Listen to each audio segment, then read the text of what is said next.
On the day of the funeral, men from all over town flocked in like they were to sail, wearing sad faces, but hiding undeniable desires in their eyes. The only one genuinely sad for her was Ronaldo, but he was pushed aside. Seriously, who does something nice for no reason? These dudes just wanted to claim her for them. Malena returned home and, looking in the mirror, chopped off her beautiful black hair. With her husband on the front lines, she had to maintain his dignity. When her father was alive, she had to protect his reputation, and now she was alone, just trying to survive. For the sake of bread, she had to step out. Since everyone thought she was a turret, why not become a fully fledged one? The eager men rushed to her door, and she put on an innocent act to greet them, reminding them afterward, "Don't forget the snacks." Watching Malena's pain, Ronaldo couldn't help but shed a tear. After that night, she dyed her messy hair bright red. Slipping into a seductive low-cut dress, her eyes sparkled with fearlessness after breaking free. Gracefully, she moved like a nimble cat, the flames of several lighters flickering in her hands, as if dancing along with her. Yet, how many could truly fathom the bittersweet agony behind her charm? Becoming a prostitute, Malena began to throw caution to the wind and even entertained a German officer. At least life offered some shelter, but the sight of a goddess with the Nazi had her feeling all sorts of dizzy. In 1943, Germans defeated Americans and to Italy residents feigned welcome. Floating on the cloud of victory, the hookers who served the Germans were booted out of town. Poor Malena was not spared either, as a bunch of women snatched her right out in record time. Years of suppressed jealousy erupted in that moment, and as the number of attacking women grew, Malena's screams became more and more haunting. Her cries tried to break through the crowd, only to be drowned by the harsh realities of life. They started beating her, tearing her clothes, and cutting her hair. Eventually, this once stunning beauty was shattered under their attack. No one ever truly loved her or understood her beauty. Aside from that young man and her sacrificed husband, Malena desperately used her hands to cover what little dignity she had left, fleeing her hometown that had never treated her kindly, while people watched her leave. Ronaldo seemed to wake from a dream, tossing aside that old record, bearing the sweet yet fiery love, but nobody expected what happened next. Malena's sacrificed husband shockingly returned to Sicily, dragging along a viper, desperately searching for his wife. Subtitle: No one told him the truth. She fought for her country, but only found she had nowhere to land. Their family home had been taken over, and his wife was labeled a harlot, violently shoved to the ground in the street. Ronaldo helped her up, wanting to tell her the truth, but he didn't even know where to begin.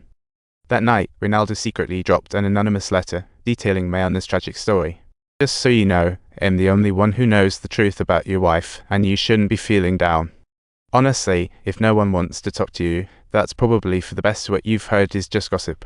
Trust me, Malena's an incredibly loyal wife, only ever loving you. That's the plain truth.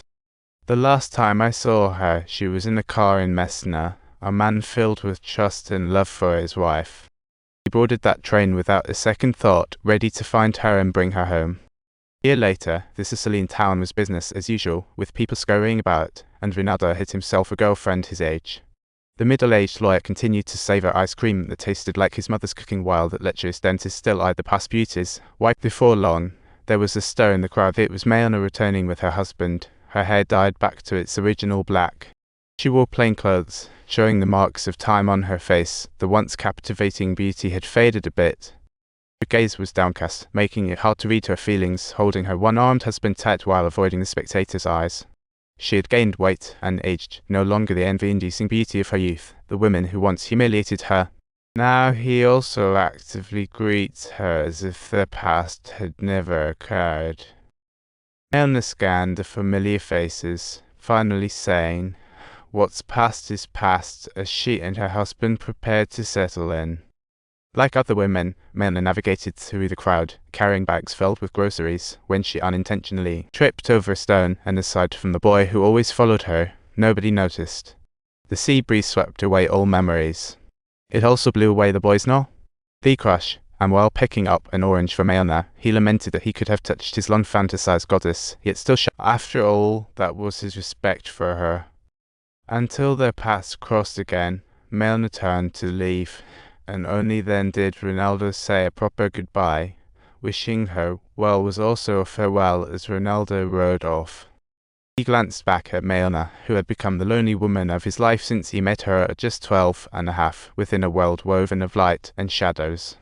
The beautiful legend of Sicily was like a mirror, ruthlessly reflecting the hidden corners of human nature, confronting us in a deeply resonating way, forcing us to confront the everyday love and humanity we often shy away from, but that truly exists. Sure, the townsfolk were despicable, but do such people really only exist in movies? In reality, you can find their shadows: two creepy men, jealous women. Because of their own tackiness, they can't stand other people's goodness, so they have to destroy it or try to assimilate it. Eventually, they forgave her, not because she found her protector from the past, but because she had gained weight and collected a few wrinkles. That way, they didn't have to worry about her stealing their husband anymore. Malena was guilty.